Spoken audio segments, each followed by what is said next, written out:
In portfolio building, should you make your own world? Should you make pieces based on a really existing IP? I get asked this question constantly from my students, and I'm gonna give you an answer from my own personal opinion that maybe most people won't tell you. My name is Vega. I'm a senior environment concept artist in the video game, animation, and movie industry for the past over a decade. And in this session, I want to talk a little bit about how to maybe build a portfolio project based on an existing IP, some of the things that you could avoid, and how this is all going to help. Let's check the video out.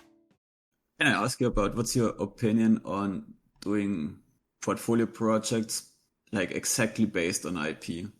Like, for example, if I would make a project, Harry Potter, like the Harry Potter game, like a DLC type of project, do you think that's valid? Because like I already had so many people say that recruiters don't like to see if you have something like this in your portfolio. Oh no, I've seen the other way around where it's actually more helpful. In fact, this is something that I would definitely recommend because that's exactly what you're gonna do in the working place, right? You're not gonna. It's very rare that you're gonna get hired to create this unique thing based on what you did. You're gonna work on something that they are working on, and yeah, exactly. I see it the same way. I never understand when somebody says that. What's the issue with that? If I want to work at Warner Brothers for Harry Potter and I only have like super random stuff that I come up with, like maybe what they want to see that I actually can do Potter stuff, isn't it? Like, yeah, no, yeah. I mean, I wouldn't base it on just one game. I would use a genre better. Just because the pool of clients is a little bit bigger, but I mean, I did the same thing. I mean, I did this more for fun, but I did that for Ori when I played Ori, like this project here. So I played the game. I loved the game. I was like, oh, I need to do some stuff for that. But I was like, man, I would love to play on like the third game, or I think it was for the third game. And so I did this little thing, and they actually called me. Like I think it was like a month after I posted it. And they wanted to work with me, cool. But it was for like a different game that they're working on. But so it didn't work out. But I always tell, especially students, like use the IPs already existing to create stuff,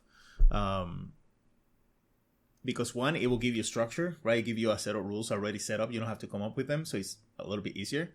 And also, that's exactly what you're gonna end up doing if you get hired anyway. So you just have to make sure that it's something that adds to the world instead of just copying from the world. Mm-hmm. Okay, cool. Yeah, no, it raises a good point as well, because it's like we're not writers. Like it's like I don't trust myself to write a good like a great world or a great universe or a great work of fiction. So it's almost funny not to base concepts on an IP. It is a really interesting subject, actually, because I've heard so many people say, no, never do it. They'll just see it as fan art, never work on someone else's IP. But then I know, like, for example, David Pagent, who's a really shit-hot character concept artist. He got his first major job, because he did a portrait of Daenerys Targaryen, and someone saw it and went like, oh, I want to hire this guy.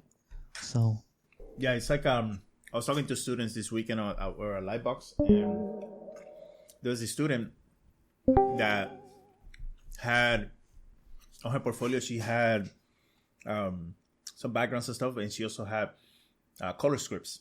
And so we were talking about color scripts, and I was telling her my experience with color scripts in Castlevania.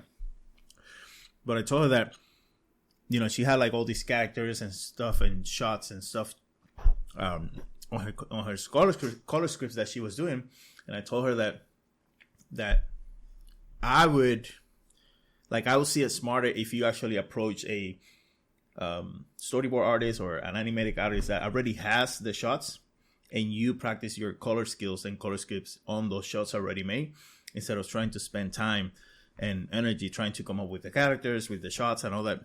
Because most likely you're not going to do that in production. Like the actual storyboard is going to do that, or the layout artist or whatever.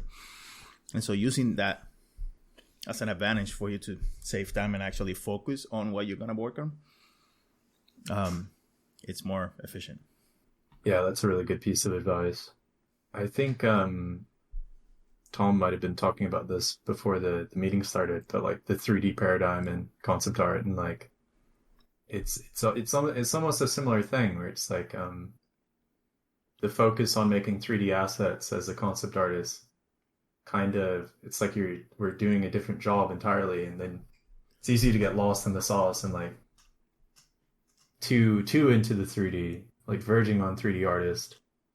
Yeah, you have to keep checking yourself, because you could really deviate a lot from what really matters. So I am a huge believer in building something on an existing IP. You're not technically copying the world, you're just adding to it. And so this is something that I think will really help you, because this is what technically you would do in the workplace. You're gonna be hired as a concept artist to work on an existing IP, and you're gonna add to it. So this is the type of feedback that I normally give to my group mentorships or my one-on-one mentorship. If you're interested in that, make sure that you check the links down below. Or if you have any questions about this, make sure that you leave the comments down in the section below. I'll see you in the next one.